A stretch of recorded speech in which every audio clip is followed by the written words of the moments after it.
Trouxe muitas decisões judiciais para vocês hoje. Então vamos lá, pessoal. Hoje a gente vai estudar execução de alimentos. Primeiramente, com base em título judicial. Depois, com base em título extrajudicial. Tá bom? Para que a gente possa estudar a execução de alimentos no CPC, primeiramente eu preciso saber o que são alimentos. O que são alimentos? Depois eu preciso saber quem tem direito a pedir alimentos. Para depois a gente estudar as questões processuais. Então, primeira questão importante. O que são alimentos? Alimentos, no direito de família, é tudo aquilo que é necessário para manter a sua dignidade e para manter o padrão de vida compatível com o dos seus pais. Tá? Então, os alimentos, por esse motivo, eles não têm apenas o objetivo de garantir a sobrevivência de alguém. Os alimentos também vão ter o objetivo de garantir a sobrevivência e garantir que você viva de um modo compatível com a condição de vida dos seus pais. Daí eu trouxe um conceito para vocês. Os alimentos servem para atender às necessidades de sobrevivência, de dignidade da pessoa, só que cuidado, nós temos os alimentos naturais e nós temos os alimentos civis. O que são os alimentos naturais? É aquele valor que o juiz fixa para que você possa o quê? Sobreviver. Você possa ter um lugar para morar, você possa ter uma comida na mesa. Só que o juiz, a não ser que seja a pessoa ganhe um salário mínimo, mas o juiz não vai fixar só um valor de alimentos naturais, que são os alimentos essenciais para a sua sobrevivência. O juiz também vai fixar alimentos civis. O que são os alimentos civis? São aqueles fixados de modo a manter o padrão de vida dos pais. Então, olha só, gente. O Wesley Safadão paga uma pensão de 40 mil reais para o filho dele. Certamente, aqui, esses 40 mil reais não envolve apenas os alimentos naturais. Porque, para sobreviver, a pessoa pode sobreviver com muito menos de 40 mil reais. A pessoa só pode sobreviver com 500 reais. Sobreviver. E aí, com certeza, o valor dos alimentos que o Safadão paga para o filho é de 40 mil, porque o juiz precisa também garantir que a pessoa viva de modo compatível com o padrão de vida, no caso do Safadão. Então, os alimentos civis, eles visam preservar esse padrão social. Se o seu pai e a sua mãe ganham um salário mínimo, você vai ter basicamente os alimentos naturais. Mas se você é filho do Safadão, você é filho do Mick Jagger, você é filho de alguém que ganha 20, 10, 30, 40, 50 mil reais, certamente você vai ter direito de viver de um padrão de vida compatível com aquele que você pede alimentos. Tá? Vamos com calma. Então, isso são os alimentos. Tem alimentos naturais e alimentos civis. Agora surge a pergunta. Essa pergunta muita gente erra em questão de prova, etc. Quem tem direito a alimentos? Isso é muito importante. Quem tem direito a alimentos? 3 situações eu posso configurar o direito a alimentos. Vou colocar aqui no nosso quadro branco. Eu posso ter direito a alimentos? Eu posso ter direito a alimentos em razão da dissolução do casamento ou da união estável. Porque, vocês vão ver, eu já vou mostrar no Código Civil, a dissolução do casamento e da união estável. Se ficar comprovado que um dos cônjuges ou companheiros sustentava o outro, tá? Após o rompimento da união estável ou do casamento, este cônjuge que era sustentado, pode ser um homem ou uma mulher, tem direito a continuar sendo sustentado por um período provisório de tempo até que se reinsira no mercado de trabalho, se houver tempo. Porque já houve casos de pessoas que se separaram que a mulher tinha 60 anos e não teria mais nenhuma chance de se reinserir no mercado. A vida toda o homem bancou. E aí a pensão foi vitalícia até a morte. Mas pessoas jovens, com 20, 30, 40 anos, normalmente se fixa uma pensão de 1 ano, 2 anos, Porque você não pode simplesmente casar ou ter uma união estável com alguém e jogar a pessoa na sarjeta, no olho da rua. Então, existe pensão alimentícia para ex-cônjuge ou para ex-companheiro, que normalmente é uma pensão provisória, para a pessoa não ser jogada no olho da rua. Tá? Vamos imaginar como aconteceu com a minha avó. A minha avó conta essa história e eu me espanto, porque eu penso assim, não é possível. Mas não é possível para os nossos padrões. Né? A minha avó conta, minha avó Mirth, que quando ela tinha 14 anos, um homem bonito, paletó, que tinha visto ela pela rua, tinha se interessado por ela, foi lá falar com os pais dela. Foi bater na porta e foi falar com os pais, dizendo o seguinte, tinha gostado muito da garota. 14 anos. Aí agora eu não sei se é 14, 16 anos. Mas ele já era um homem, né? Tinha gostado muito da garota e ficou interessado. E aí começou a conversar, e levou ela. Tirou ela da casa dos pais e disse, agora ela vai ficar comigo. E passou o quê? A sustentar a pessoa. Então, por exemplo, a minha avó é desse tempo, né? Minha avó nunca estudou e nunca trabalhou, né? Aliás, trabalhou muito, mas trabalhou para casa, para os filhos, enfim. No caso, se ele tivesse se divorciado dela, imagina, ela ia para o olho da rua, né? Ia morar na rua. Então, claro que tem que existir pensão para o ex-cônjuge ou para o ex-companheiro. Em algumas situações, porque a gente sabe que a realidade mudou. As mulheres ganharam o mercado de trabalho, as mulheres passaram a ter um protagonismo em concursos públicos, passaram até a sustentar as casas e assumiram, né, um protagonismo. Então, hoje em dia é cada vez mais raro, é cada vez mais difícil verificar isso, porque, por exemplo, os meus clientes que se divorciam, que me procuram, os dois são concursados, os dois trabalham, os dois têm escritório, os dois têm isso, os dois têm aquilo, os dois ganham a mesma coisa, ou a mulher ganha mais. Então, cada vez está mais difícil isso. Tá? Mas é possível. Isso. Professor. Oi? Professor. Diga. Boa noite. Sou Marisa. Eu tenho uma pergunta, se o senhor puder responder agora. Diga. Eu farei. Com relação aos alimentos, a pessoa que vai dar os alimentos, ela é obrigada também a dar uma pensão para o cônjuge, o ex-cônjuge? Ela só é obrigada a pagar uma pensão para o ex-cônjuge ou para o ex-companheiro se ficar comprovada a dependência econômica.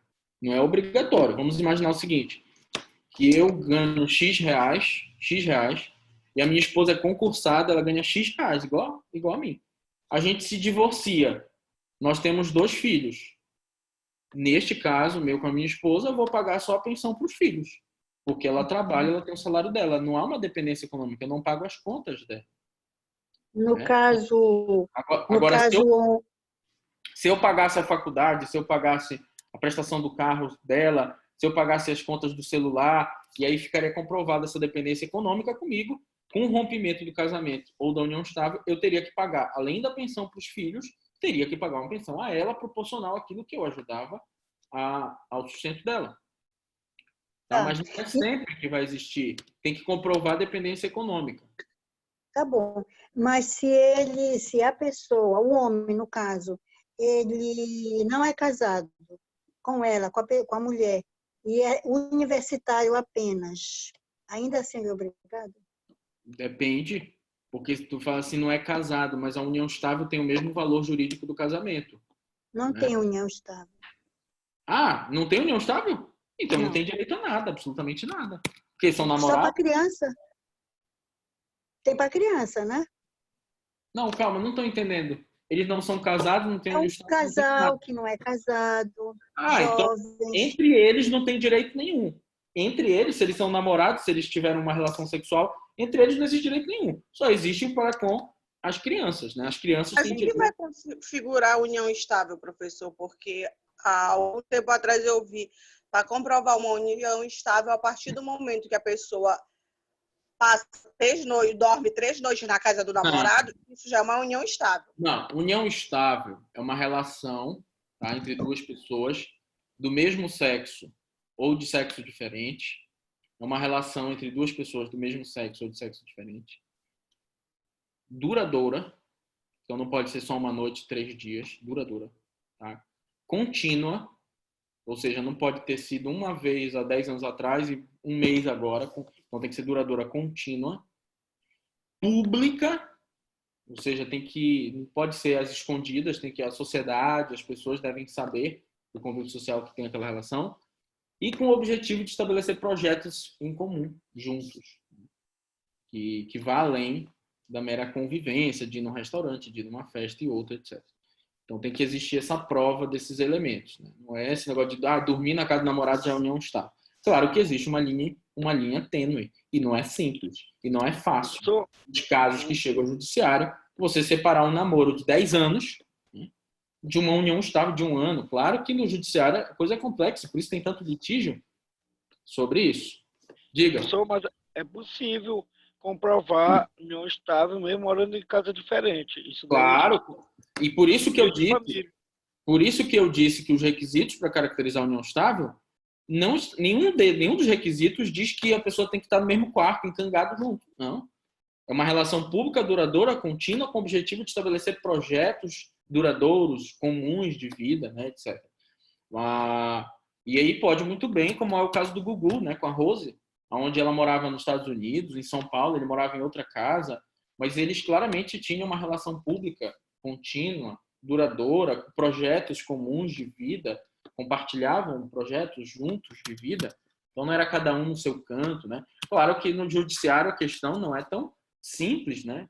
E por isso, vamos imaginar, como eu conheço amigos, colegas, professores, inclusive, que namoram há 10 anos. Namoram há 10 anos, cada um na sua casa, só que sem registrar casamento, união estável, o cara compra um carro, o cara compra uma casa em Salinas. Um belo dia ele dá um pé na bunda da menina, a menina vai olhar para ele e vai dizer, mas peraí, metade de tudo que você comprou é meu. Mas como? A gente só era namorado? Não, como namorado, né?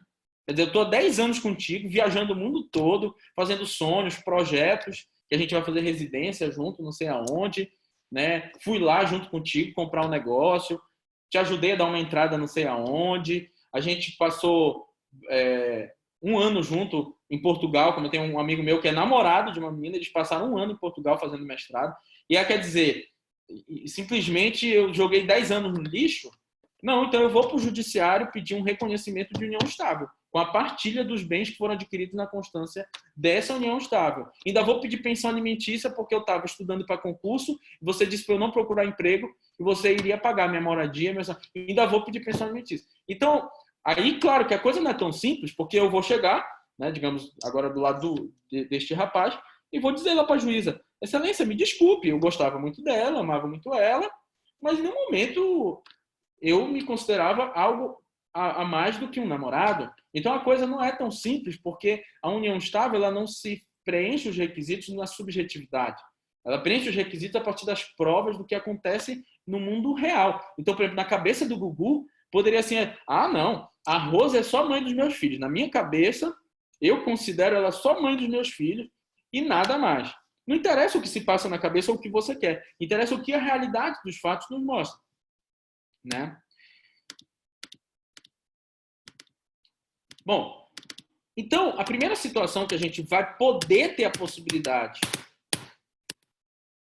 de alimentos é com a dissolução do casamento ou da união estável.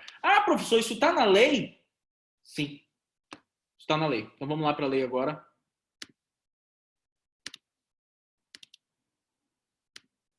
Estão conseguindo ver, gente? Código Civil? Sim. Então, vamos lá. Podem os parentes, no caso pais, filhos, tios, irmãos, que a gente vai ver já já, os cônjuges ou companheiros. Então, não é só pai, filho. O pai, no caso na velhice, pode pedir para os filhos podem pedir para os pais enquanto são adolescentes ou estão estudando. Mas os cônjuges ou companheiros podem pedir uns aos outros os alimentos que necessitem para viver, né? De modo compatível com a condição social. Então, gente, não é só filho, pai, não. Claro que tem alimentos entre ex-companheiros e entre ex-cônjuges também. Né? Isso, se ficar comprovado que quem pede os alimentos, quem pretende, não tem bens, nem pode prover pelo seu trabalho a sua subsistência. Então, por isso que um filho que é concursado, que tem salário, não pode pedir alimentos. E é por isso também que um cônjuge que se divorcia ou que dissolve uma união estável também não pode pedir alimentos. Pô, peraí, você tem salário, vai morar, vai alugar um apartamento e eu vou morar ali em outro lugar. Então, só pode pedir, tanto para o parentesco quanto para o cônjuge ou companheiro, quando quem pede não tem bens e nem renda para se manter. Porque se você tiver, me desculpe. Tá? Então, muito se discutiu isso no caso do Alexandre Pato com a Stephanie Brito. Porque o que foi que aconteceu com a Stephanie Brito? Porque ela ganha 5 mil reais do Alexandre Pato, porque ela ganha 5 mil reais do Alexandre Pato durante 5 anos, agora não ganha mais, mas ganhou durante 5 anos. Pelo seguinte, a Stephanie Brito, ela era uma atriz da Globo, engajada em várias novelas, seriados, muito engajada. Era um dos rostos mais conhecidos da televisão brasileira, o rosto da Stephanie Brito. Né? E eu, na época, acho que estava saindo da adolescência para a fase adulta, e todos os meninos eram apaixonados pela Stephanie Brito e tal. E do dia para a noite ela sumiu das novelas. E deu aquela saudade, né, na gente. Poxa, cadê a Stephanie Brito? Todo mundo achava ela linda, maravilhosa, talentosa. Ah, ela casou com o Alexandre Pato e ele levou ela para a Itália. Ou seja, ele, né, claro, com a conivência dela, disse o seguinte, olha, nós vamos ficar juntos para o resto da vida, o casamento é para o resto da vida, e você vai ficar comigo na Itália, porque o meu salário no Milan, ele era jogador do Milan, o meu salário no Milan é de 90 milhões de euros por ano, por temporada. Então, se você for dividir 90 milhões de euros por ano, que é o meu salário no Milan, dá por mês, vamos pegar aqui, 90 milhões de euros dividido por 12, dá 7 milhões de euros por mês. Vezes 5, dá 37 milhões de reais por mês. Ou seja, 37 vezes o que a Thelma ganhou no Big Brother, eu ganho no mês, amor. Então faz o seguinte, não precisa fazer essas novelas todas. Fique do meu lado. Daqui a pouco eu venho aqui. Eu vou colocar para carregar o celular. E aí, gente, quando não deu certo mais o casamento, que ele começou a se relacionar com a filha do clube, a filha do dono do clube, né, a filha do Berlusconi, que é o dono do Milan, a Stephanie Brito entrou na justiça. Peraí, eu abri mão de tudo. Então, por que a Stephanie Brito teve o direito reconhecido a ganhar 5 mil reais por mês durante vários anos? Porque, nesse caso, ela não podia se manter, né, diante da perda de trabalhos que ela teve. E eu acho, né, que ela nunca mais conquistou o espaço que ela tinha antes. Nunca mais conquistou o espaço que tinha antes. Bom, voltando aqui à questão que nós estávamos discutindo, então já foi aqui a primeira situação que uma pessoa pode pedir alimentos.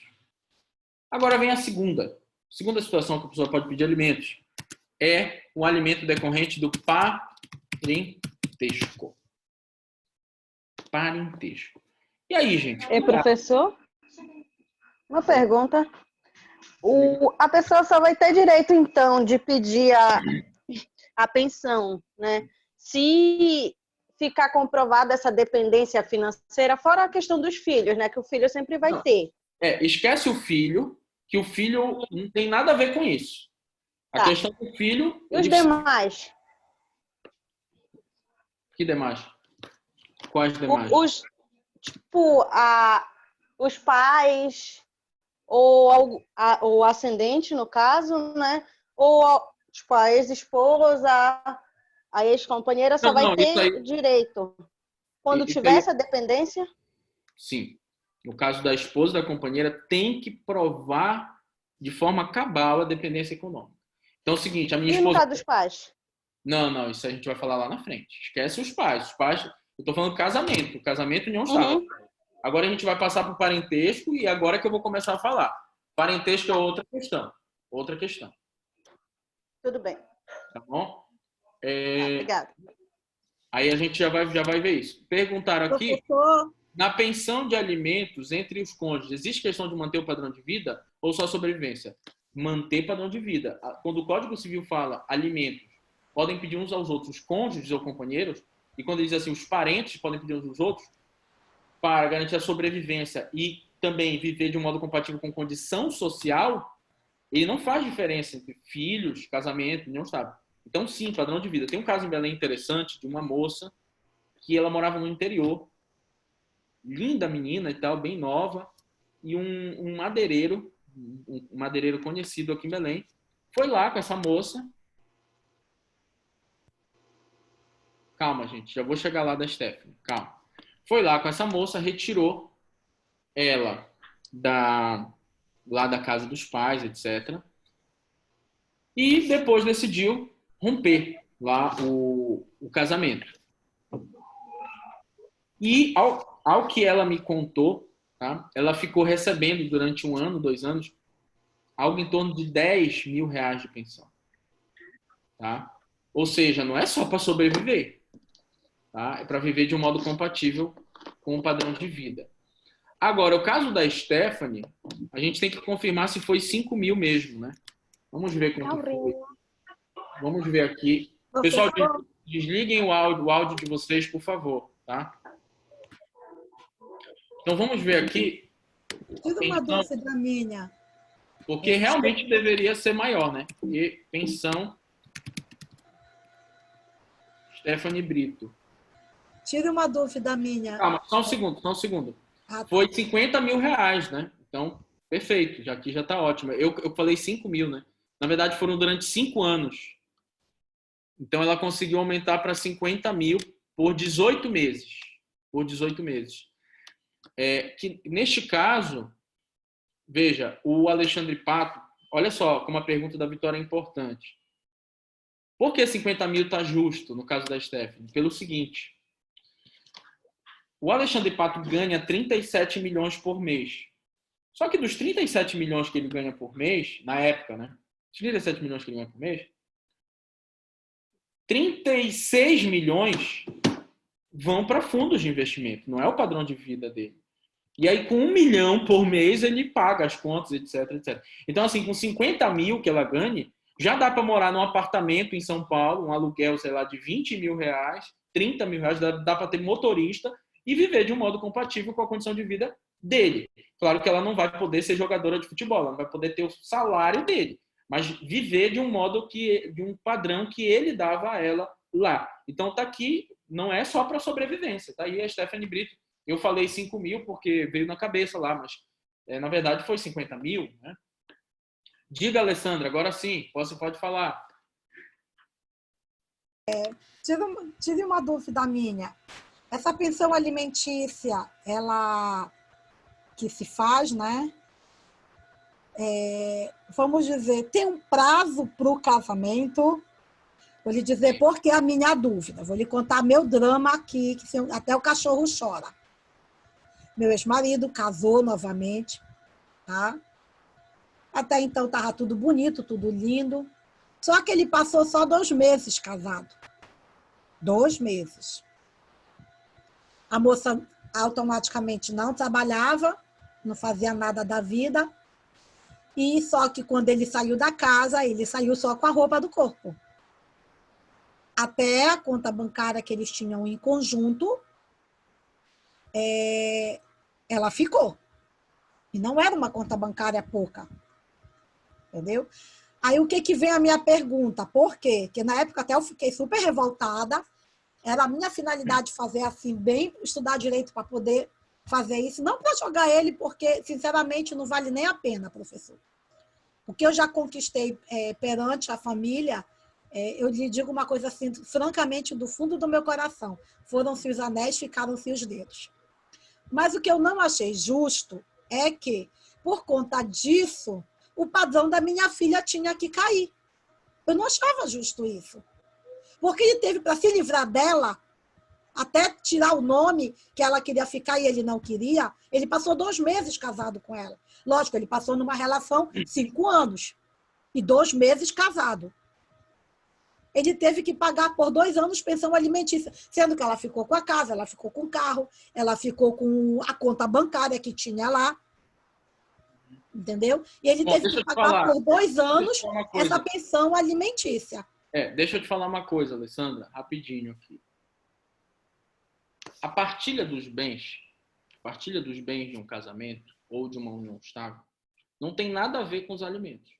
Vou te dar um exemplo.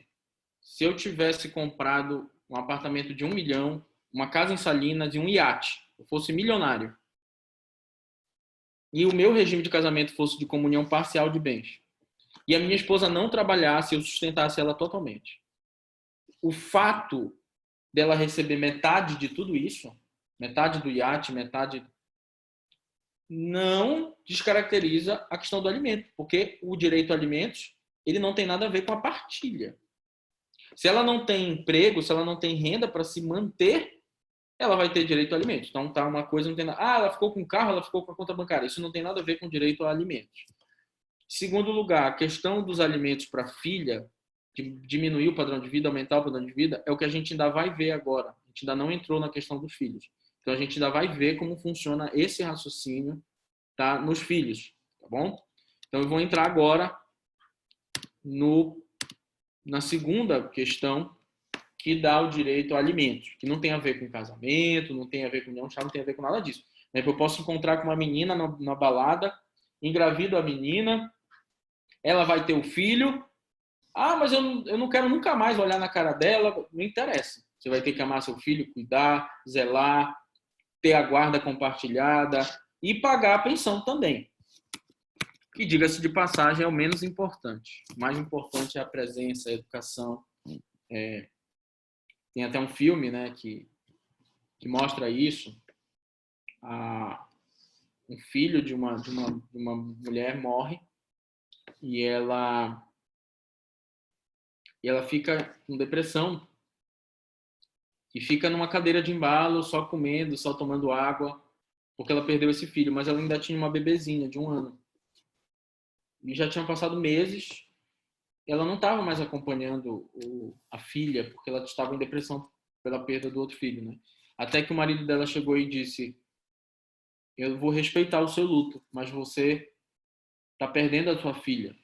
Não de corpo, porque ela está viva, mas de alma, que é o mais importante. Então, pagar pensão alimentícia é o de menos.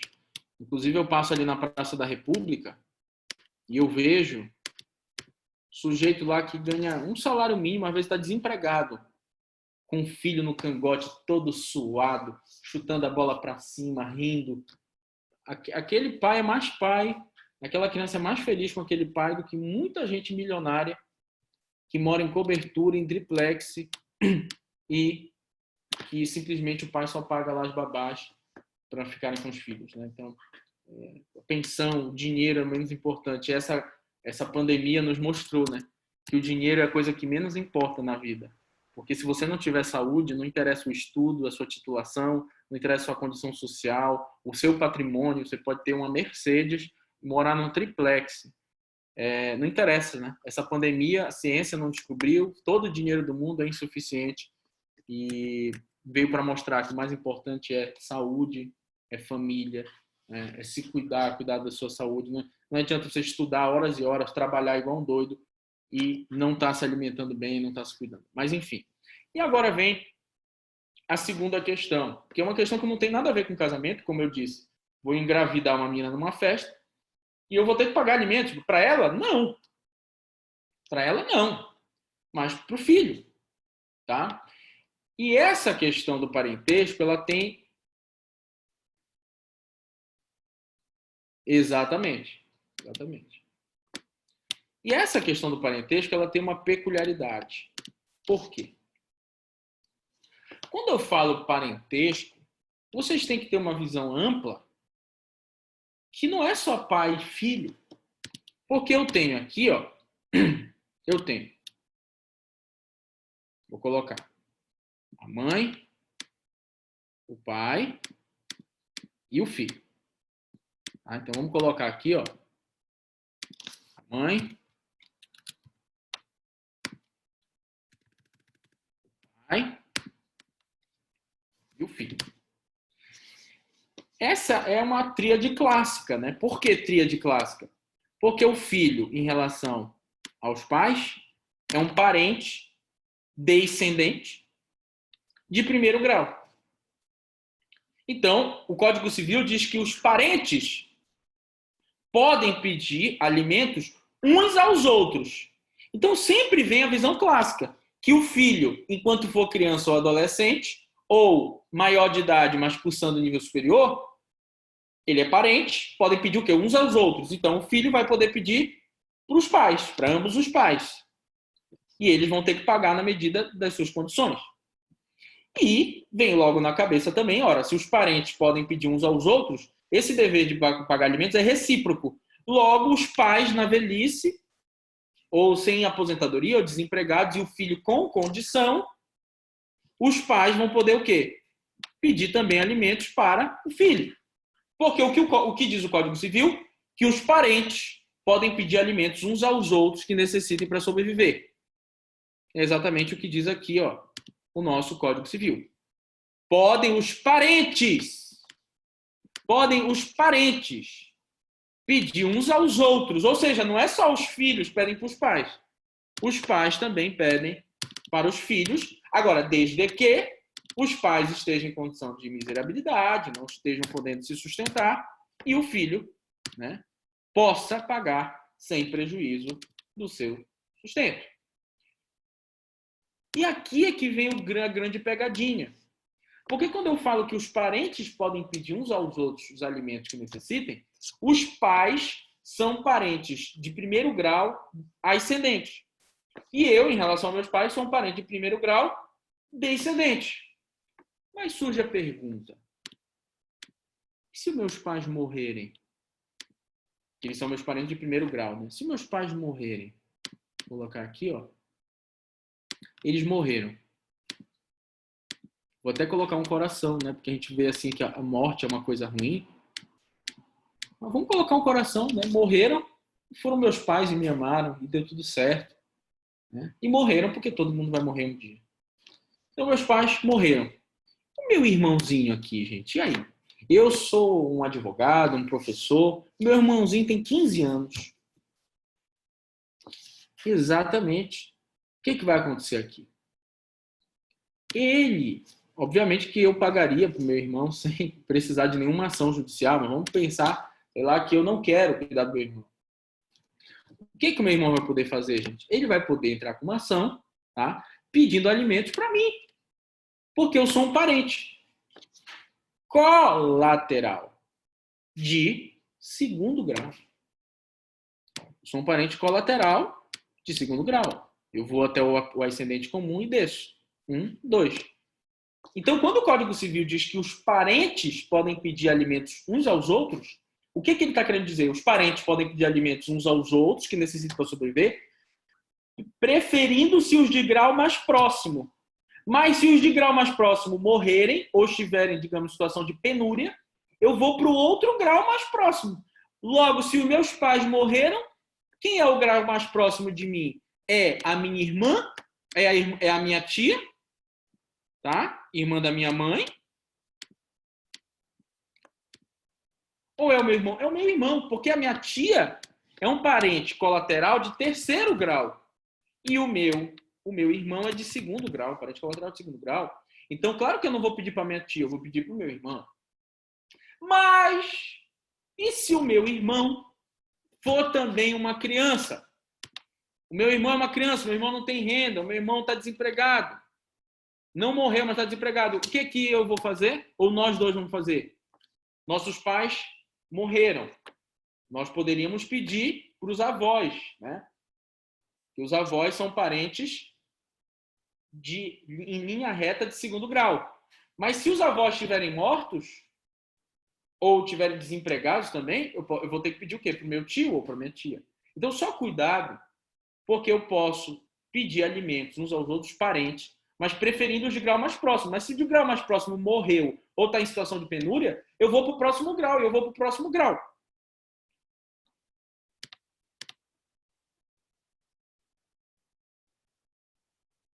Calma, gente, calma. Todas essas perguntas eu vou responder ao longo da aula, ao longo dessa exposição, e no final eu vou responder todas essas perguntas, tá?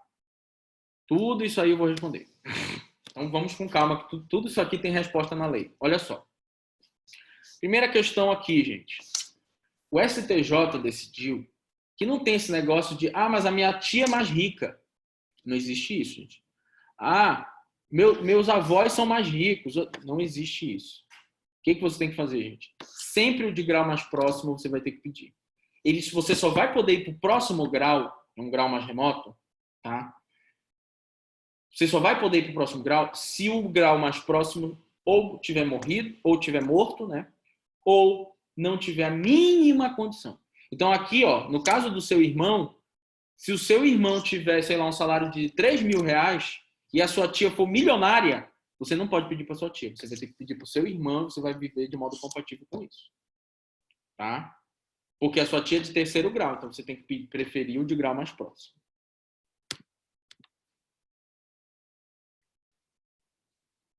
Se a minha tia for mais rica. Não. Os tios podem pedir aos sobrinhos? Podem. Perfeito. Tem um caso no Marajó que aconteceu exatamente isso. Um cliente meu, que é bem de vida, mora em Belém, tem uma tia e essa tia não tem mais nenhum parente mais próximo. O meu cliente, que é sobrinho dela, é o mais próximo. Tá? Os outros são primos de segundo grau, tio-avô, pessoas totalmente distantes. E aí ele recebeu uma citação de ação de alimentos. Que ela precisa um tratamento de saúde, ela precisa ter um teto para morar e foi pedir lá para ele. Tá? Perfeitamente. Não. Isso aí é outra coisa, Sara. A prisão é um assunto que a gente vai ver logo em seguida e a gente vai tratar da prisão. A gente não está falando ainda de prisão. Os avós não podem ser presos, tá? A gente vai ver que os avós não podem ser presos. Perfeito. Olha, Vitória, essa pergunta é muito boa da Vitória. Veja bem. Olha só, essa pergunta da Vitória é muito boa. Se a gente for seguir um raciocínio da lei, se a gente for seguir um raciocínio da lei, a lei não faz distinção de parentesco. Se a gente for seguir o raciocínio da lei, ela diz assim, os parentes.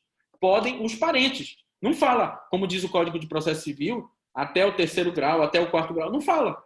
Então, pela lei, olha o que poderia acontecer. Pela lei. Pessoal, desliga o som, por favor, tá? Pela lei, poderia acontecer o seguinte.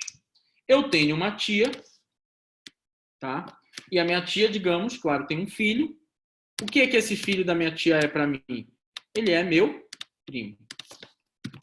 Pela lei, se meu irmão morre, eu tenho 15 anos, meu irmão morre, meus pais morrem, meus avós já morreram, minha tia já morreu. Pela literalidade da lei, o meu primo é um parente colateral de quarto grau, eu posso pedir lá do meu primo. Tá? Só que tem jurisprudência do STJ que diz que eu só posso pedir até o terceiro grau colateral. Ou seja, em linha reta não tem limite. Meu bisavô está vivo, eu posso pedir dele. Mas em linha colateral só poderia ser até o terceiro grau, ou seja, só iria até a tia ou o tio, que o primo não poderia mais cobrar. Só que esse precedente do STJ foi um caso isolado, não é um precedente vinculante, e, portanto, nós temos decisões no Brasil que já deram direito de receber de um primo pensão alimentícia. Tá? Então, a gente tem aí duas possibilidades doutrinárias. Inclusive, foi até uma discussão que eu travei semestre passado com uma professora de Direito de Família, que a gente chegou a essa conclusão. Tem duas correntes, tá bom? Uma que acha que é ilimitado, porque a lei não limitou, e a outra que diz que é só até o terceiro grau colateral. Por que essa corrente diz que é só até o terceiro grau colateral? Porque em vários dispositivos legais do Código Civil e do Código de Processo Civil, quando o legislador limita, ele limita até o terceiro grau colateral. Por exemplo, o juiz é impedido para julgar causas de seus parentes até o terceiro grau colateral. Fulano de tal lá, até o terceiro grau colateral. Tudo é até o terceiro grau colateral. Então, meio que por analogia, se impôs esse limite. Tá? Mas, realmente, ao meu ver, se o legislador não limitou, não há por que se limitar. Imagina aí um moleque de 15 anos, né? E um primo que ganha 5, 6 mil reais. Quer dizer, esse primo não pode pagar um alimento, pelo menos para garantir a sobrevivência, né? Desse parente colateral. Penso que a dignidade humana deve prevalecer. Então, gente, essa é a segunda hipótese de alimentos, pensão alimentícia. Tem limite de idade? Ou é até adquirir o direito civis? Ou é quando fica idoso e não tem nenhum proveito de finanças? Não, é assim, Augusto, deixa eu te falar. A lei não fala nada de idade. A lei não fala nada de idade. A jurisprudência, com base no Código Civil, entende que como o Código Civil diz que podem os parentes e os cônjuges, né, os companheiros, pedir uns aos outros os alimentos que necessitem para sobreviver, desde que não tenham condições de se manter, se interpretou o seguinte: não tem idade. Se você, por exemplo, tem 18 anos e vai entrar na faculdade, você não tem condições de se manter. Então, se quem você vai pedir tem condições, ela tem que te sustentar. Assim como você pode ter 40 anos e receber alimentos, porque você não tem condições de se manter por ter uma deficiência grave. Tá? Por isso que não existe limitação de pensão alimentícia para pessoa com deficiência. Então, se você tem um filho com deficiência, você vai pagar pensão para o resto da vida. Tá? Agora, a pessoa já terminou o nível superior, né? Mesmo ela estando desempregada, a jurisprudência entende que não tem mais dever de pagar alimentos. Tá? Eu me formei e não consegui emprego. Não tem mais direito a receber alimentos. Eu até discuti isso com a minha turma de pós-graduação. A gente foi analisar decisões até do Tribunal Espanhol sobre isso. Até que idade, né? Porque a pessoa pode dizer: minha faculdade eu fiz e não tem emprego. Teve essa pandemia, essa crise, não tem emprego em lugar nenhum. Então, eu vou fazer uma segunda faculdade, eu quero continuar recebendo alimentos. Não, se não. Segunda faculdade, você não tem direito mais. Só até a primeira faculdade. Professor, tire uma dúvida minha. Eu sei de um caso que a moça, ela conseguiu só a pensão alimentícia quando ela estava com 18 anos. Ela já estava no 3º ano de faculdade. Sim. E o pai dela falou que só ia pagar, como ela ia fazer psicologia, ela só tinha praticamente mais 2 anos de faculdade. Então, 5 anos, né? E aí, mesmo assim, encerrou que ele só foi reconhecer a paternidade dela quando ela estava com 18 anos. Ele só tem que pagar esses 2 anos mesmo de pensão? Ele vai pagar a pensão desde a data da citação. Então, se ela demorou para entrar com ação de investigação, com pensão alimentícia, ele não tem que pagar o retroativo. Ele só vai pagar a partir do momento que ele é citado. Tá bom? Obrigado por tirar minha dúvida. Nada. Aí, olha só, gente. Uma coisa importante é a seguinte. Esse valor de alimentos, do parentesco, né? Ele demonstra bem a desigualdade social que o nosso país tem. Por quê? Vou colocar aqui para vocês. Olha só. Os alimentos devem ser fixados na proporção das necessidades de quem pede e das possibilidades, né, dos recursos de quem paga. Só que essa palavrinha muda tudo. Ó. Alimentos que necessitam para viver de modo compatível com a sua condição social. Então, no fundo, o que vai acontecer, meus amigos? Isso aqui demonstra bem as nossas mazelas sociais. Vamos imaginar aqui o filho do Rodrigo Faro. Tá? Filho do Rodrigo Faro. Quais são as necessidades? Essas necessidades, pessoal, você não vai poder colocar a necessidade de um ser humano qualquer. Você vai ter que colocar as necessidades de alguém com o padrão de vida do Rodrigo Faro. Quem vai pagar? Então, as necessidades do filho do Rodrigo Faro, eu posso colocar motorista, viagem internacional, apartamento, morar num apartamento de 500 metros quadrados, inglês, futsal, academia, internet,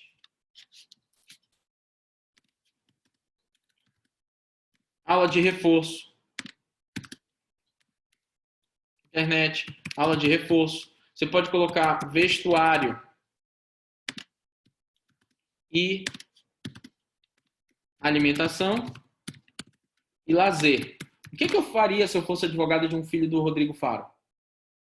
Eu diria o seguinte: como o Rodrigo Faro ganha 1 milhão por mês da Record, eu diria o seguinte, que as necessidades do meu cliente são compatíveis com o padrão de vida de quem vai pagar os alimentos. Então, o motorista, o salário é R$3.000 por mês. Viagem internacional, de uma pessoa rica, uma viagem internacional dá 60 mil por ano. E aí, dividido por 12, sei lá, dá 5 mil por mês, para garantir a viagem internacional.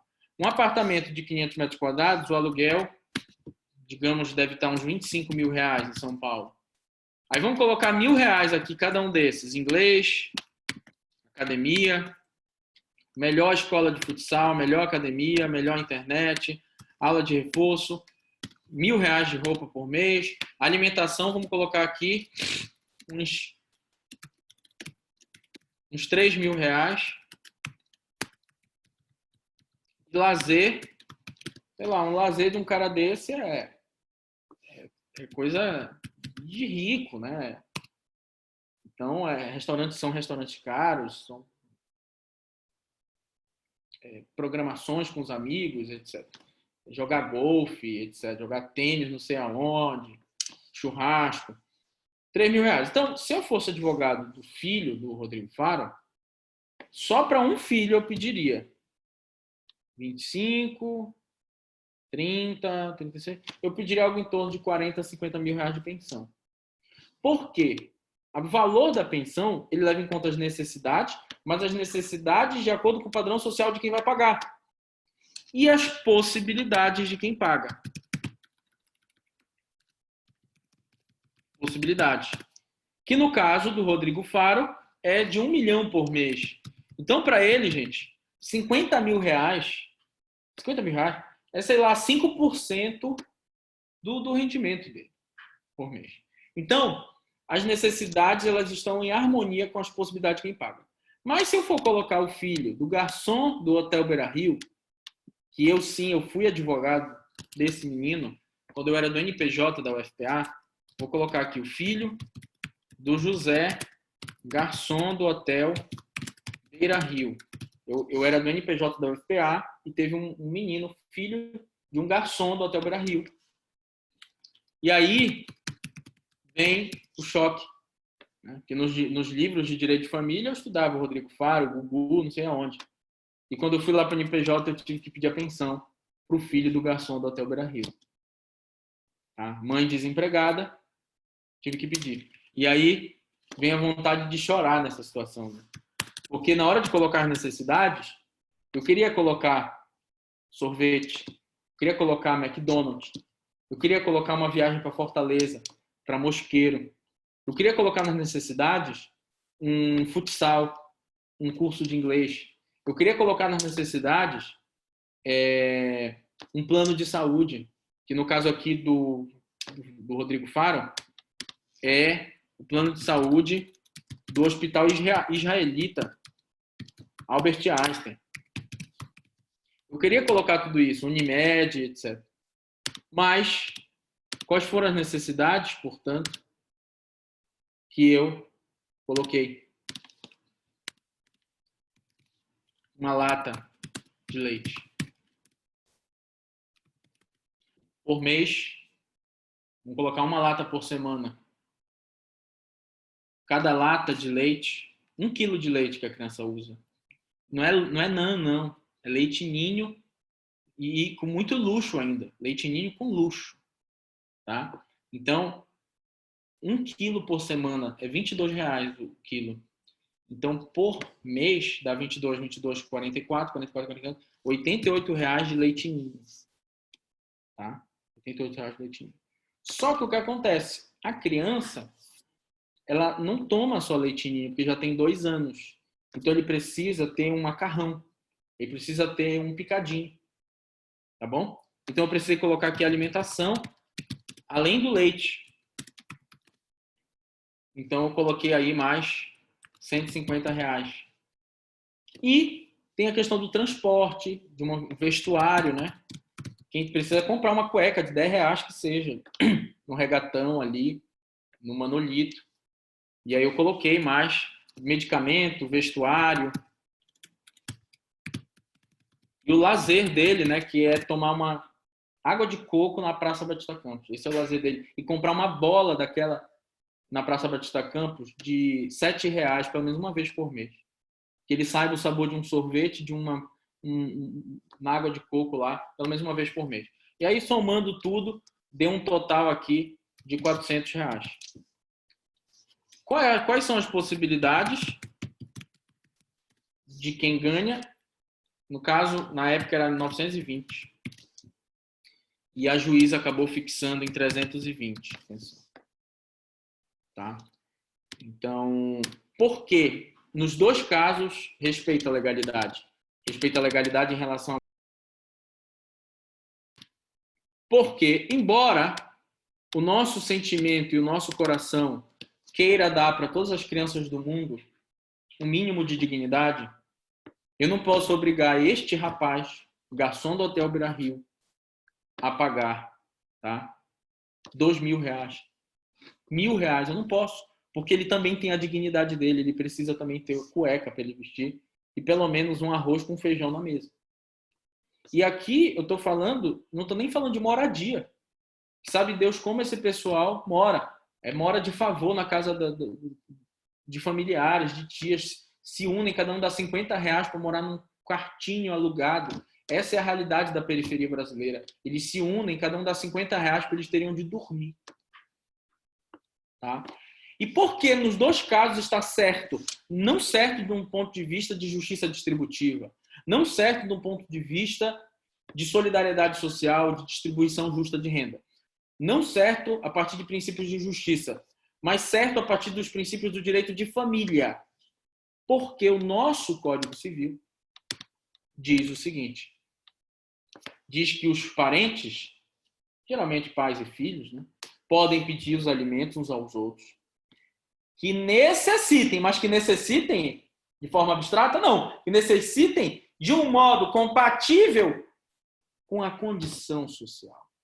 Porque os alimentos são fixados o quê? Não só do que eu preciso, mas o que eu preciso em uma magnitude proporcional a de quem vai pagar. Tá? Professor?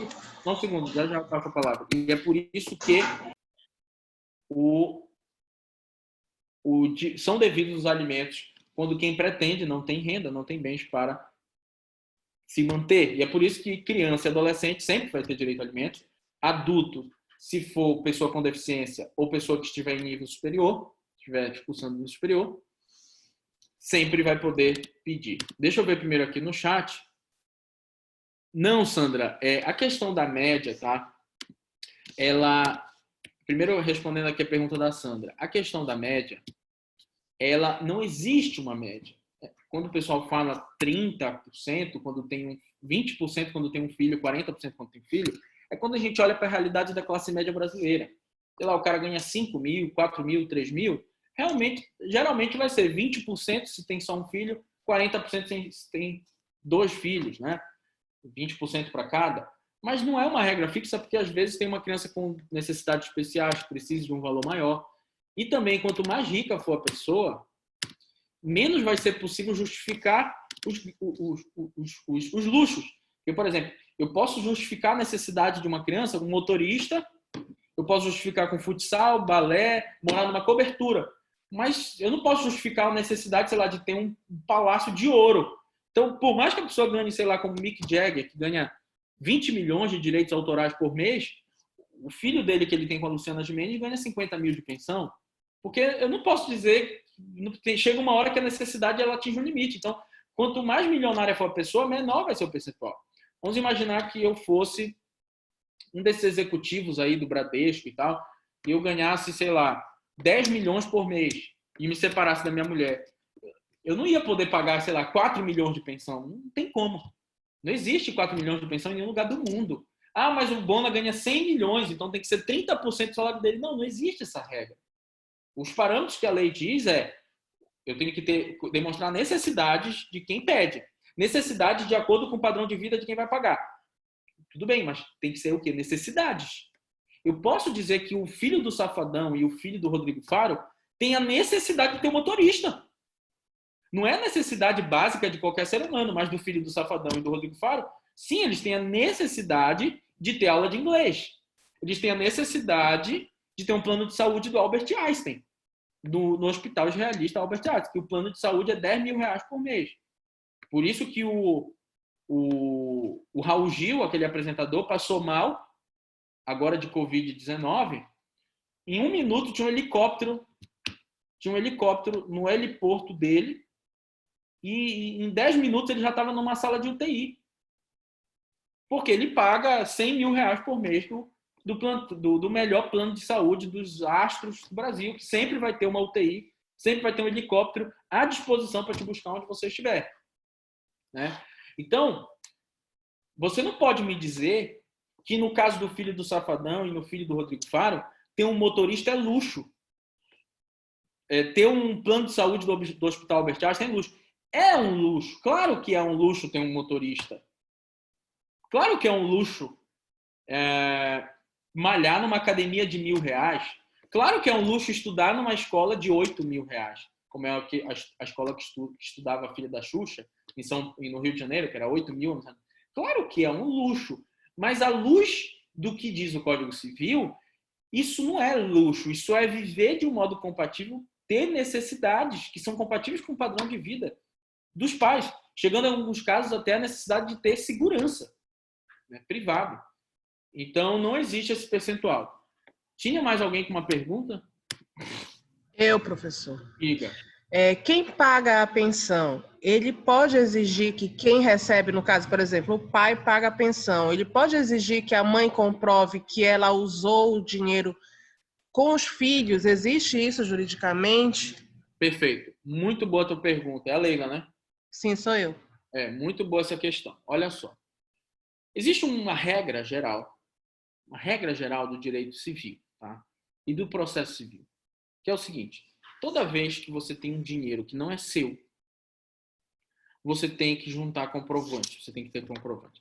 Por que existe essa regra geral? Porque no Código de Processo Civil tem uma ação chamada de ação de prestação de contas, que serve justamente para quando alguém acaba lidando com valores que não são seus. Né? Então, por exemplo, eu estou alugando um imóvel e o corretor de imóveis fica lá, recebe os aluguéis, faz os reparos e me dá o resto. Ele tem que ter a prova de tudo isso. E a mesma coisa acontece com relação a quando a genitora acaba recebendo esses valores. Ela pode ser a qualquer momento chamada para prestar contas, tá? Desses recursos. Só que o que acontece? Esquece o Rodrigo Faro e esquece o Wesley Safadão, que são 0,0001% da população brasileira. Vamos pensar na classe média brasileira. Tá? Vamos pensar na classe média brasileira. Para evitar isso, o que eu já tenho percebido na prática jurídica, os juízes mandam que o pai lá, ou a mãe, sei lá, pague os boletos. Então, por exemplo, no caso do motorista, da babá, da secretária, da doméstica, da escola de inglês, da academia, não se vai dar dinheiro na mão de ninguém. Se vai pagar boleto. Isso é muito legal, porque tem cliente meu que a juíza determinou que ele vai pagar 5 mil, mas tudo em boleto. Vai pagar 5 mil, R$1.000 a escola, 1.200 a escola, R$1.000 o plano de saúde, 1.200 a babá, não sei, R$800 de luz, ele vai pagar tudo em boleto. Sabe o que aconteceu? O menino parou de ir para o inglês. Ou seja, se pedia lá inglês e futsal, não sei o que, só para pegar mais dinheiro, que na verdade depois o pai foi descobrir que os boletos não estavam mais indo porque a criança já não estava mais frequentando. Ou ele teve que cancelar. Ou seja, isso é muito importante. Não, tudo bem, quer fazer futsal? Eu posso pagar. Quer fazer inglês? Eu posso pagar. Quer fazer academia? Eu posso pagar. Mas é o seguinte, manda o boleto para mim. Tá? Contudo, sempre vai ter um valor que vai ficar com a genitora ou com o genitor, né? Quem tiver a guarda da criança. Por quê? Existem valores que não tem como comprovar e que seria desumano pedir para comprovar. Por exemplo, de R$5.000, R$1.000 é para o lazer dele, para vestuário, para o lazer. Eu não posso exigir que essa mãe comprove que gastou R$1.000 com lazer, que senão ela vai ter que ficar juntando nota do sorvete que ela toma, da pizza que ela pede. Isso é desumano, isso é vergonhoso, e isso aí não se pede. Tá? Se tem essa prática de tem valores que não se precisa comprovar, não precisam comprovar. Tá? Deu para entender, Leila? Professor, eu entendi. Agora, assim, caso não exista essa determinação que ele pague os boletos, ele, digamos que repasse o dinheiro realmente para a conta da mãe. Se ela não conseguir comprovar esses gastos que ela teve com escola, com plano de saúde e tudo mais, ela pode ser penalizada de alguma forma? Olha, tecnicamente sim, tá? Tecnicamente ela pode ser obrigada a devolver e até ser executada por isso. Tá? Mas normalmente isso também pode ter uma implicação em relação ao poder familiar, porque isso pode até mudar a guarda, pode passar a guarda para o pai, por exemplo. O que isso demora? A criança ou adolescente não tem que ser dono da vida dele. A criança ou adolescente não tem que ser dono da vida dele. Porque a criança ou adolescente não tem solidez intelectual para reger sua vida. Então, por isso que ela precisa dos pais. E aí, se a própria mãe, nesse caso, não paga a escola, não paga o colégio de inglês, ela pode até perder a guarda. Existe um mecanismo na própria lei que permite isso. Ou o pai perder a guarda, né? Se é o pai que está com a guarda. Eu concordo muito com essa nova visão que o Estatuto da Criança e do Adolescente trouxe, né? Claro que a criança ou adolescente não pode ser amordaçado. Ele tem voz, ele tem as suas vontades, ele tem a sua orientação sexual, ele tem os seus projetos, ele tem os seus sonhos, ele tem os seus desejos. Ótimo, é muito legal a criança ou adolescente ter a sua voz, ou ter a sua opinião, ter a sua visão de mundo, ter a sua sexualidade respeitada, etc. Muito legal isso. Mas se o meu filho falar que ele quer comer cocô, né? Ele não vai comer cocô. Porque existe um percentual da vida da criança e do adolescente que tem que ser regida pelos pais. E é bom que assim seja, porque a criança, sei lá, pode dar uma louca nela e dizer assim, pai, eu quero, sei lá, ser morador de rua. Quer dizer, isso o Eduardo Manini pôde fazer quando ele fez 18 anos. Ele disse, pai, eu quero ser um filósofo de rua e não quero viver às custas de ninguém, me sinto um explorador. Show, né? E hoje ele é um cara reconhecido mundialmente por ser um filósofo de rua e por ter abandonado todos os bens materiais. Beleza, mas com 18 anos, com 15 anos não vai falar isso. Existe um leque de vontade, sim. E claro que eu sou contra aquela criação autoritária, né? Que a criança ou adolescente não tem vez para nada de se expressar, etc. Mas sim, pode mudar a guarda, pode ser responsabilizado a devolver o dinheiro, pode até caracterizar crime, tá?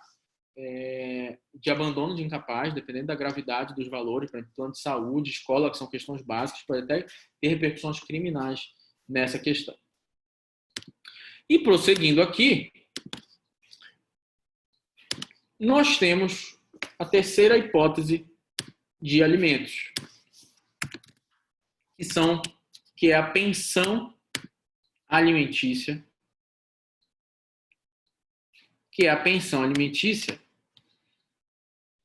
por ato ilícito, que pode acontecer em duas situações. Uma, quando por causa de um ato ilícito seu, um atropelamento, um tiro, uma facada, você causou a morte, tá? Você causou a morte de alguém. Ou quando por conta de um ato ilícito, uma facada, um tiroteio, um acidente de trabalho, né, um atropelamento, você causou a invalidez de alguém. Tá? Então, por isso que o nosso Código Civil diz que aquele que praticou um ato ilícito e causou a morte de alguém que contribuía para o sustento da sua família você vai ter que pagar a pensão alimentícia.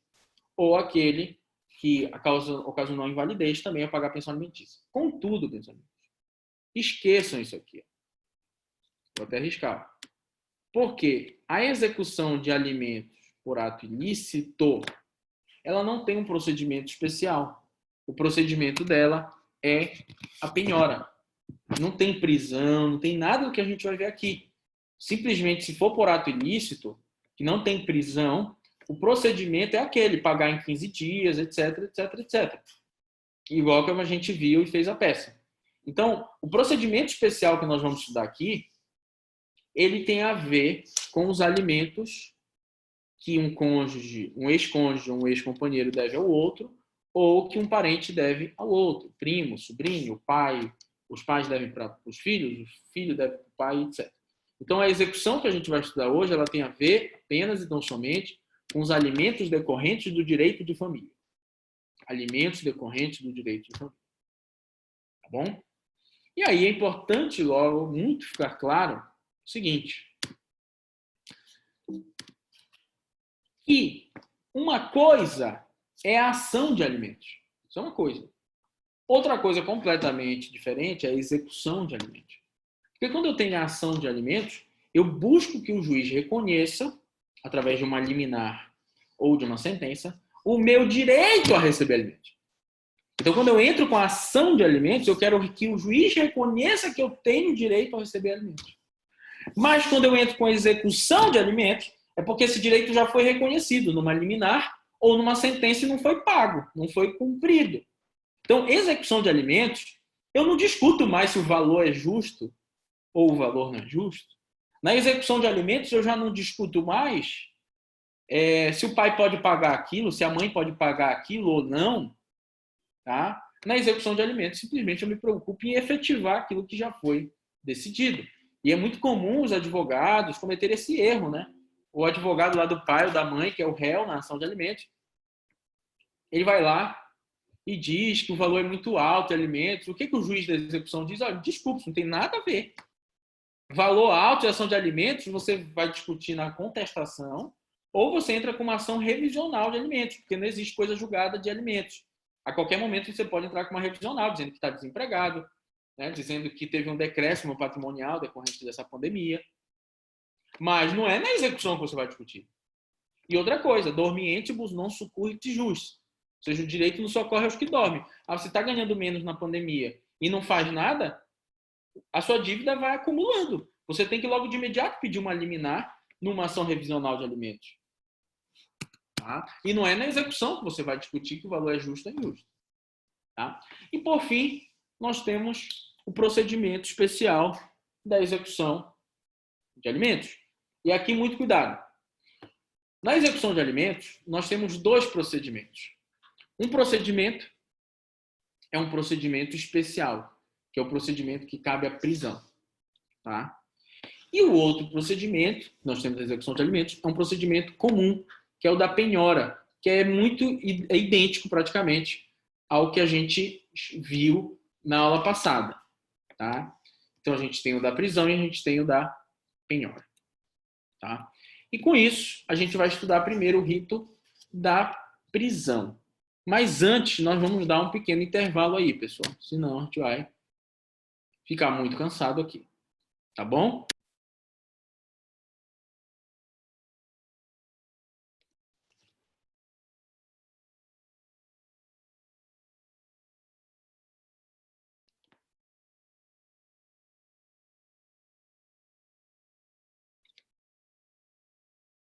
Bom, pessoal, agora. Então, o procedimento do cumprimento de sentença de pagar alimentos do rito da prisão, ele se inicia com um pedido, um requerimento de cumprimento de sentença. Então, não adianta ter uma liminar ou uma sentença que fixou aquele valor de alimentos. Se você não fizer nenhum requerimento, o juiz vai pressupor que os alimentos estão sendo pagos. Então, tem que ter o requerimento. Após o requerimento, o executado vai ser intimado. Por que ele não vai ser citado? Porque citado, ele é citado na ação de alimentos. Na execução, que é uma fase apenas de um processo já existente, ele é só intimado na pessoa do advogado. Tá? Aliás, desculpa, ele é intimado pessoalmente. Por que pessoalmente, meus amigos? Porque aqui tem pena de prisão. Então tem que ir para casa do devedor. Não adianta só intimar o advogado por diário de justiça ou por PJE. Tem que ir uma comunicação por correios para casa do executado. Porque a pena é muito grande, é a pena de prisão. Só que cuidado, gente. Ah, professor, ele mudou de endereço. Se ele mudou de endereço, ele teria que ter comunicado o juiz.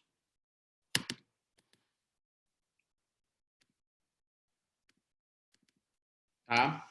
Bom, aí ele é intimado. Ele é intimado para quê? Para exercer uma das 3 opções que são possíveis. Então vamos estudar agora essas 3 opções. Ele é intimado para quê, gente? Bom, então ele é intimado para fazer uma das 3 opções aqui. Primeira opção, segunda opção ou terceira opção. Gente, ele é obrigado a fazer uma dessas 3 coisas. Tá? Ou ele paga, tá? Ou ele paga, ou ele prova que pagou. Tudo isso em 3 dias, tá, gente? Vou colocar aqui, ó. Tudo isso 3 dias. Então, ou ele paga, vamos imaginar lá R$6.000 que tem de pensão em atraso. Ou ele prova que pagou, juntando os recibos. Ou ele prova a impossibilidade absoluta de pagar. A gente já vai ver o que é isso. E o que acontece se ele não fizer nenhuma dessas 3 coisas?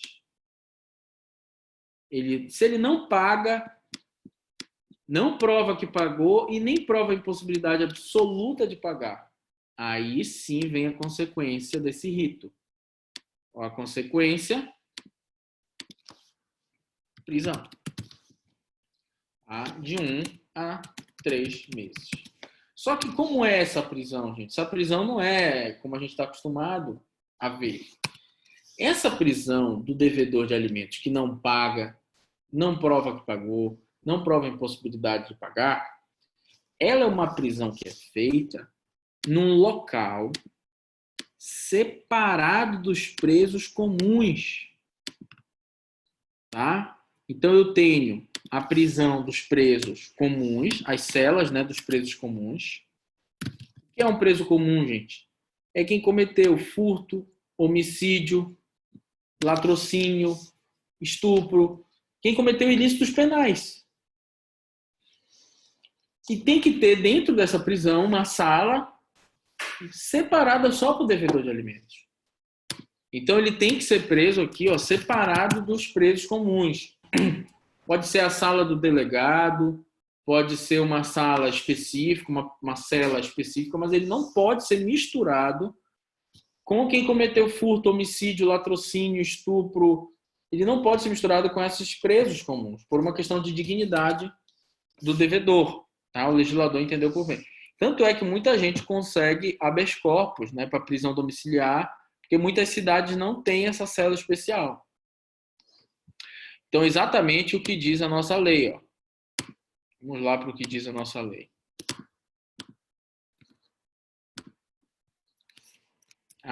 O Código de Processo Civil, 538, ó.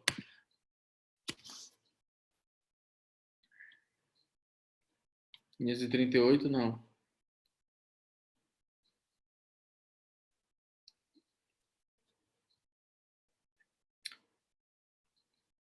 Aqui, ó. 528. O juiz, a requerimento do exequente, então não é de ofício, tá? Mandará intimar o executado pessoalmente, para em 3 dias pagar, provar que pagou ou justificar a impossibilidade absoluta de pagar. Caso ele não faça nenhuma dessas 3, o que o juiz vai fazer? Além de mandar protestar a sentença, né? Se o executado não pagar, não provar que pagou e a justificativa não for aceita, além de protestar, o juiz vai decretar a prisão de 1 a 3 meses. Só que essa prisão vai ser no regime fechado, mas separado dos presos comuns. É regime fechado, mas é separado dos presos comuns. É uma prisão de 1 a 3 meses. Primeira observação importante sobre esse rito aqui da prisão. Primeira observação importante aqui. Primeira observação. Separado dos presos comuns. Segunda observação, regime é fechado. Terceira observação, a prisão é de 1 a 3 meses. Quarta observação. O débito que autoriza a prisão não é qualquer débito. Não pode ser um débito antigo. Então, sei lá, a pessoa está me devendo o mês de dezembro de 2018. Janeiro de 2019. Não vai ter prisão nesse caso. Vai ter que ser o rito da penhora. Porque para ter prisão, olha o que diz o CPC, tem que ser os 3 últimos meses, um dos 3 últimos meses anteriores à execução. Então, vamos analisar aqui o nosso CPC para já eu explicar como isso funciona na prática.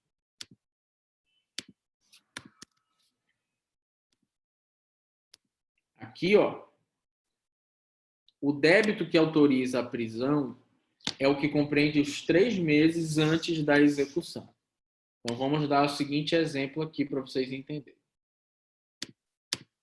Vamos imaginar aqui que o Lucas Barral, tá, foi condenado a pagar R$3.000 de alimentos. Tá? E ele foi condenado a pagar em janeiro de 2017. Veio pagando 2017, 2018. E ele atrasou janeiro e fevereiro de 2019. E a filha dele lá deixa passar batido. Quando é em janeiro de 2020, ela entra com a execução. Por causa desses 2 meses em atraso. Ela pode entrar com execução? Pode, sem problema nenhum. Só que tem uma coisa. O rito dessa execução vai ser um rito de penhora. Só vai poder expropriar o patrimônio dele, não vai poder ter prisão.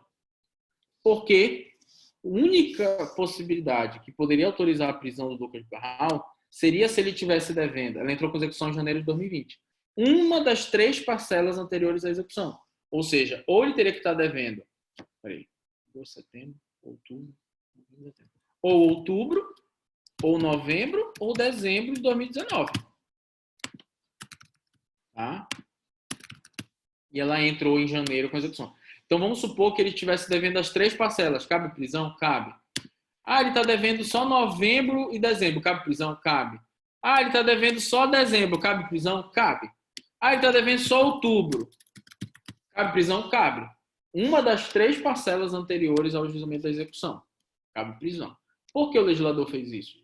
Porque o legislador entendeu o seguinte: a prisão é muito grave. Vai cercear a liberdade. Então, se você vier pegar uma coisa muito antiga, não é tão urgente assim. Porque você está vivo, você sobreviveu. Março, abril, maio, agosto, setembro, outubro, dezembro. Né? E claro que é importante aqueles alimentos, mas por outro rito. Não pelo rito da prisão. Tá? Então, o que autoriza a prisão é o débito de um dos 3. Tá? É o que compreende até. Então, não precisa ter 3 débitos. É até 3 meses anteriores à execução. Tá bom? Prosseguindo aqui no nosso estudo. Tudo bem. E aí, então, se ele não paga, não prova que pagou, não prova impossibilidade absoluta de pagar, o que a gente vai ter? Prisão. Tá? Essa prisão é uma medida coercitiva típica. Detalhe importante, não cabe prisão para alimentos de ato ilícito, tá? Só decorrente do direito de família. Agora, uma pergunta importante é a seguinte. Deixa eu ver aqui.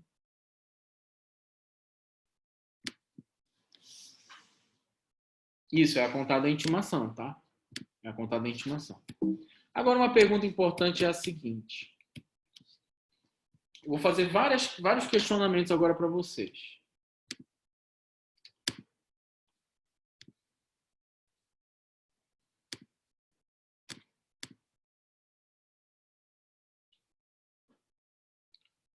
Olha, a Ariane está perguntando se pode ter prisão de ofício. Para começar, não existe execução de alimentos de ofício. Não existe execução de alimentos de ofício. Então, muito menos prisão. Tá? E essa prisão não pode também ser feita pelo juiz se no requerimento de cumprimento de sentença não foi requerido expressamente. Então, mesmo tendo sido requerida a execução de alimentos, se lá não está dizendo sob pena de prisão, o juiz não pode decretar prisão.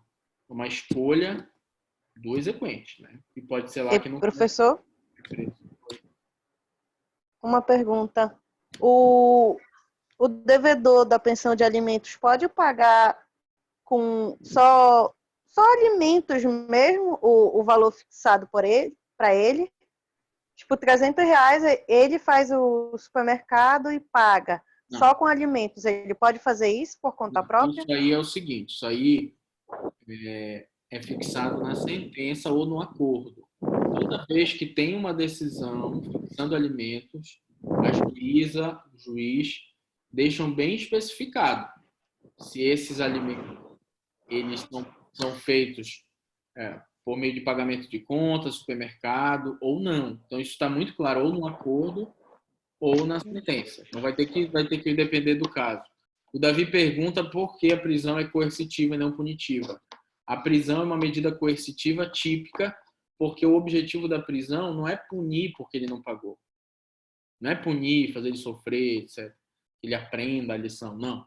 O objetivo é salvaguardar a vida, a sobrevivência de quem teve um direito reconhecido a alimentos. Então, é uma medida que visa pressionar psicologicamente, com muita força, inclusive, esse devedor. Agora, cuidado com uma coisa, pessoal, que é a grande pergunta que vai cair no nosso Kahoot e que é uma pergunta fundamental para a vida profissional de vocês.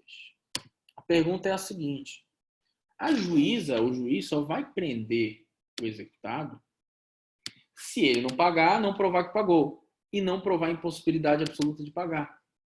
Percebam aqui uma coisa: é muito fácil entender o que é pagar. É muito fácil entender o que é provar que pagou. Mas esse terceirozinho aqui, o que significa impossibilidade absoluta de pagar, como diz a lei? O desemprego, a miséria, a fome, a pandemia, uma crise econômica, constituir uma nova família, para ser acometido por uma doença grave, ser usuário de drogas. O que é, afinal de contas, que realmente o executado vai poder dizer: está aqui, não vou pagar, não paguei, não vou provar que paguei, e não tenho como pagar e não vou pagar? O que tem se admitido como justificativa? Bom, eu coletei 10 situações que a nossa jurisprudência brasileira vem admitindo como uma impossibilidade absoluta de pagar. Tá? Então, vamos lá ver algumas dessas decisões aqui.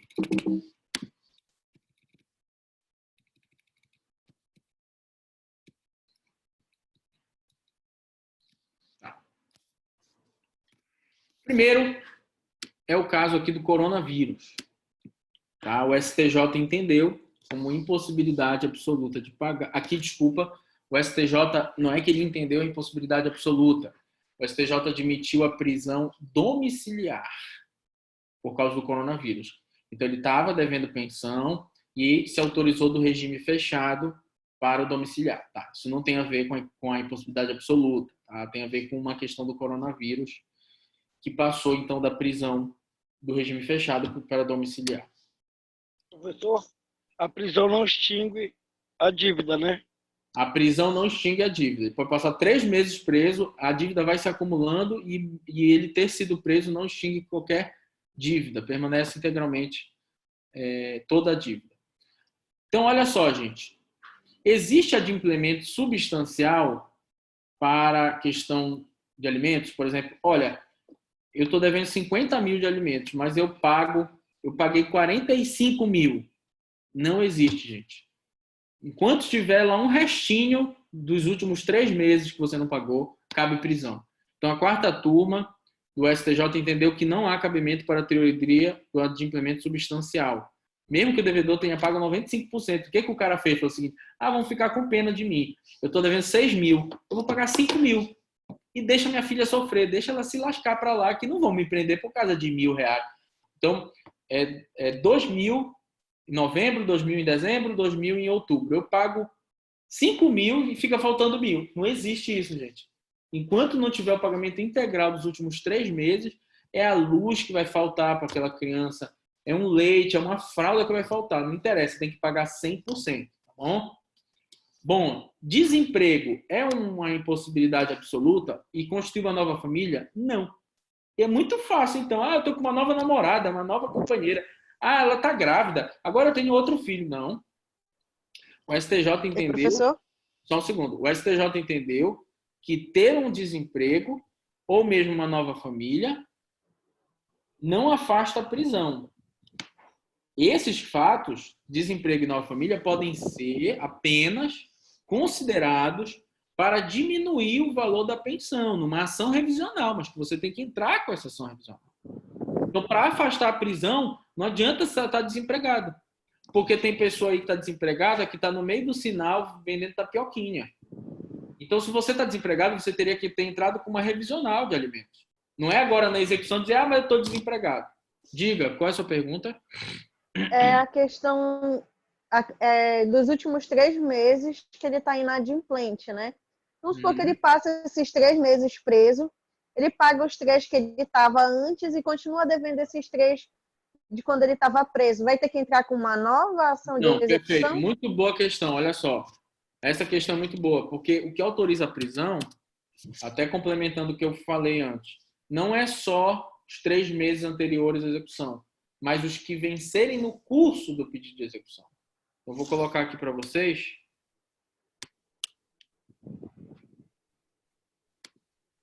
Oh, meu Deus, cadê? Aqui, ó. Então, o débito que autoriza a prisão é o de 3 meses anteriores à execução. E os que vencem no curso do processo. Então, o cara que só paga os 3 meses e agora não paga mais durante a execução, qualquer momento ele pode ser preso. Qualquer momento. Tá? Então, não basta pagar os 3 meses, ele tem que continuar pagando. Senão, eu já entrei com a execução, a qualquer momento vai ocorrer a prisão. Obrigada. Nada. Então, gente, esse negócio de desemprego e ter novo filho... você está desempregado, você teve um novo filho, uma nova família, entre com uma revisional para diminuir os alimentos. Mas não venha dizer, eu estou desempregado, então não vou ser preso. Não. Dependente químico já foi considerado impossibilidade absoluta. Dependente químico foi internado nos últimos 3 meses lá e há uma plausibilidade e afasta-se a prisão. Porque ele está numa clínica de recuperação por dependente químico. Tá bom? Então, aí foi considerado e não foi preso.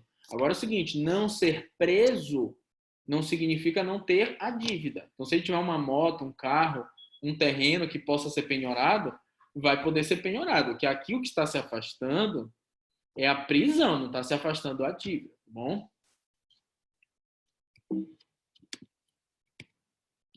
Lembra que seja bem de família, professor? Pode ser penhorado nesse caso? Com certeza, falamos disso na outra aula. Bem de família não tem nada a ver, vai perder tudo. Alimento é alimento. Tá inclusive numa exceção da lei de bem de família. Outra coisa, gente, já se admitiu também afastar a prisão por considerar que o valor é muito alto. Olha só, um valor foi fixado numa liminar, digamos, R$50 mil. E aí a pessoa não pagou. Só que se demonstrou, tá? Nesse habeas corpus, ele demonstrou que, como o valor era provisório, ele ia demonstrar que a empresa dele faliu, que ele não ia ter condições de pagar aquele valor e tinha plausibilidade esse argumento. Então, o que o STJ fez? Afastou a prisão. Considerou que realmente há indícios de que o valor fixado na liminar foi um valor muito elevado e que realmente ele não tem condições de pagar e se afastou a prisão. Já te respondo, Leila. Depois eu te respondo isso. É muito interessante a tua questão. Agora essa aqui, situação de penúria. Comprovada a situação de penúria. Afastamento da prisão. Penúria, gente, é crise, como, sei lá, um Uber, um taxista que, diante dessa pandemia, não ganha mais nenhum centavo, uma situação de penúria. E aí o que se faz? Se afasta a prisão e se permite que a pessoa prove.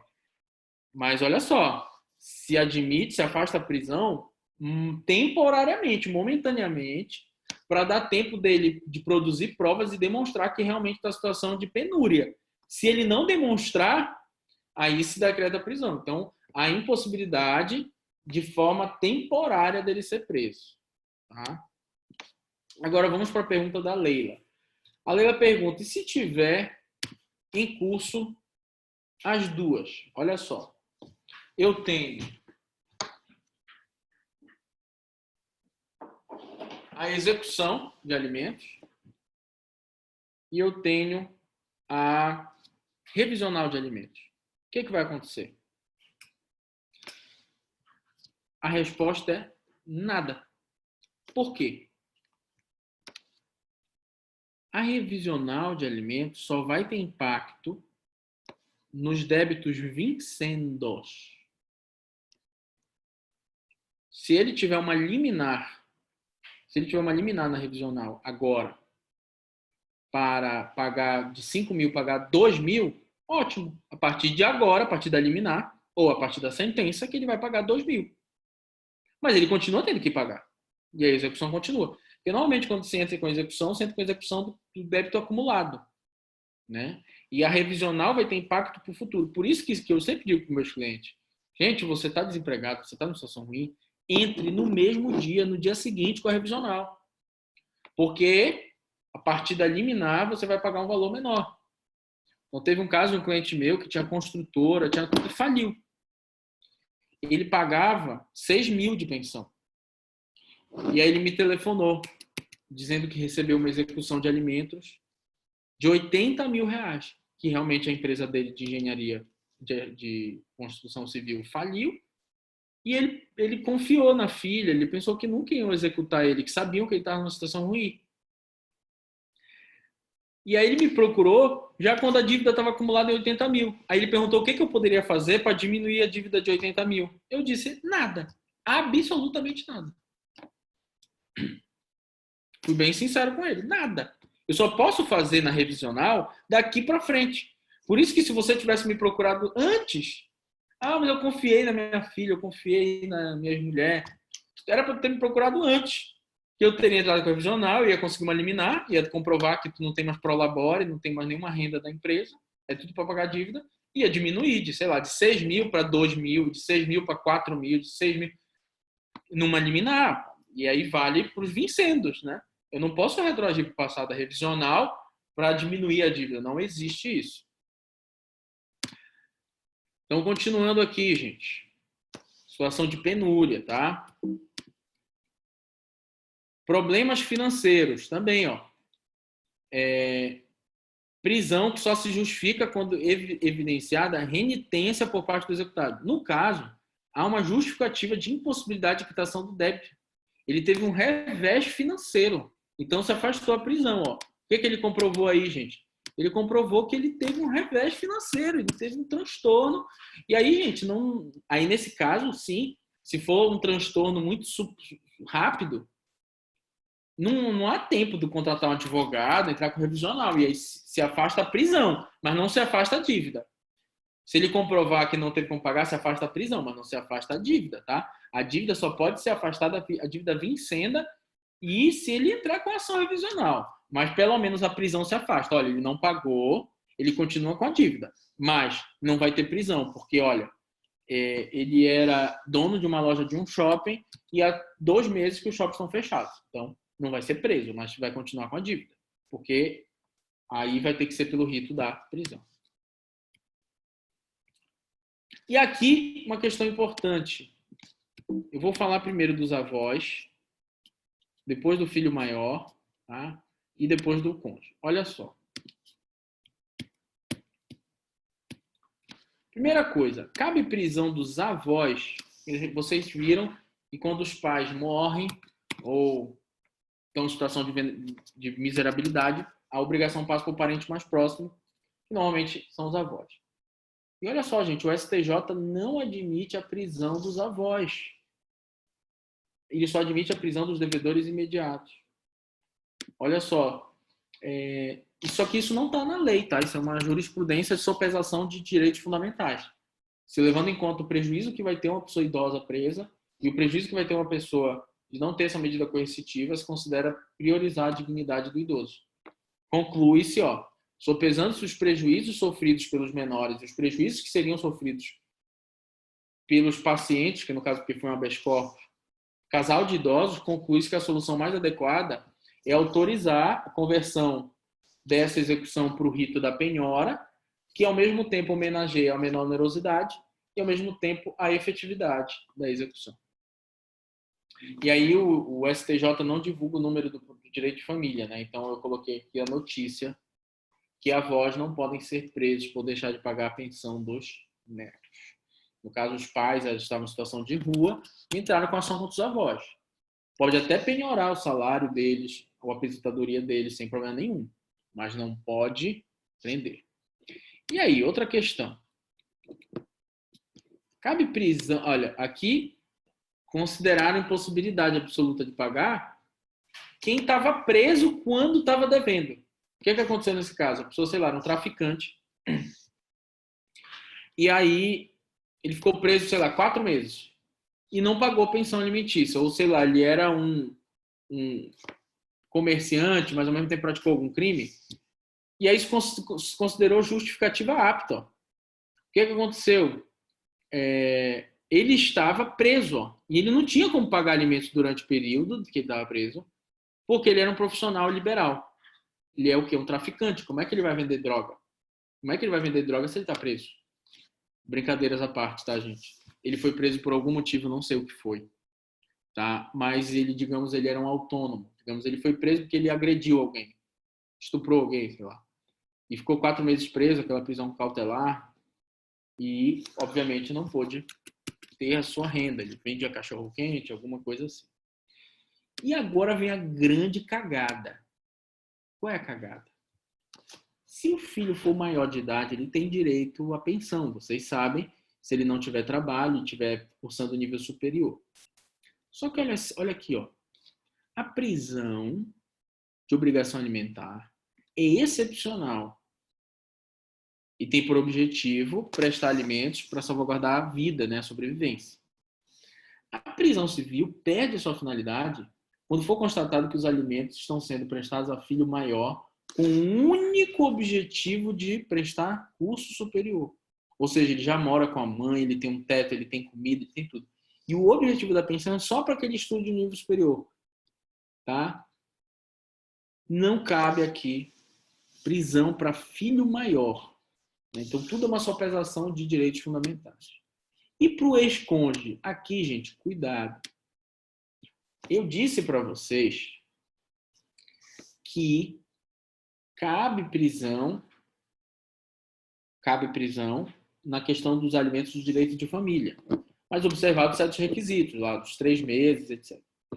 Só que depois o STJ foi mudando, mesmo sendo os 3 meses anteriores, se for, por exemplo, para filho maior, não cabe prisão. E para o cônjuge, gente, cabe prisão, se for dos 3 últimos meses. A jurisprudência do STJ se pacificou de que o débito alimentar que autoriza a prisão compreende 3 meses, entendimento que foi consagrado pelo novo CPC.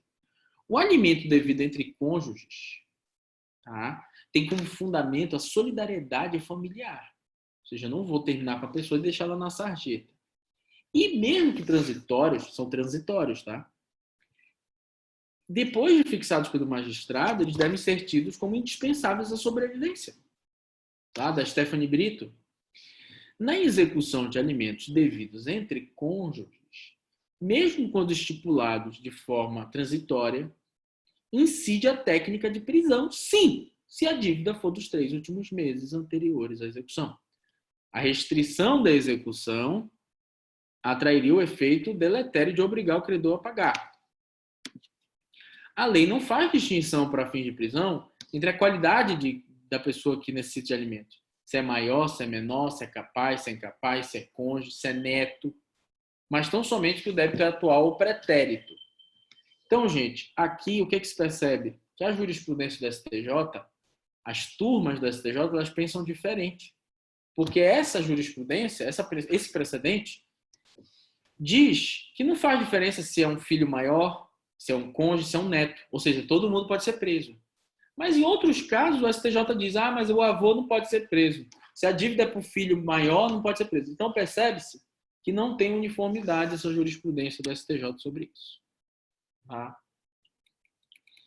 E uma outra decisão importante que eu trouxe aqui, ó.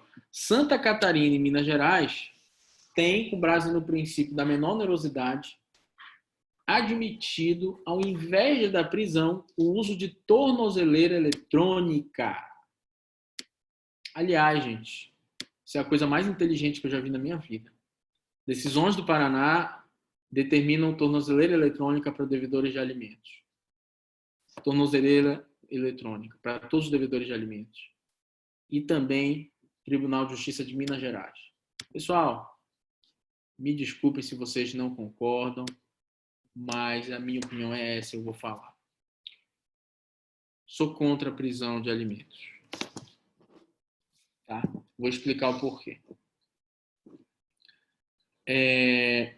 Para quase todos os casos. Tem uma pequena parcela de casos que eu ainda sou favorável. E eu vou dizer por quê. Em primeiro lugar, em São Paulo, tem 5.000 mandados de prisão para devedor de alimentos que estão nos cartórios, não conseguem cumprir, porque não tem lugar para prender essas pessoas. No Pará, a mesma coisa, em Minas Gerais, no Paraná, a mesma coisa. Tem centenas ou milhares de mandados de prisão para devedor de alimentos que não são cumpridos porque não tem onde colocar a pessoa. Não pode colocar junto com os outros presos, então não tem espaço para começar. Segundo lugar, que a execução ela tem que ser pautada pelo princípio da menor onerosidade e, ao mesmo tempo, pela efetividade. E aí vem a grande sacada do Paraná e de Minas Gerais, que deveria ser aplicada no Brasil inteiro. Gente. A tornozeleira eletrônica ela funciona da seguinte forma para o devedor de alimentos. Como uma medida coercitiva atípica. Não diz lá que o juiz pode aplicar a medida atípica. Então, a tornozeleira eletrônica ela é uma atípica, não está na lei. Funciona da seguinte forma.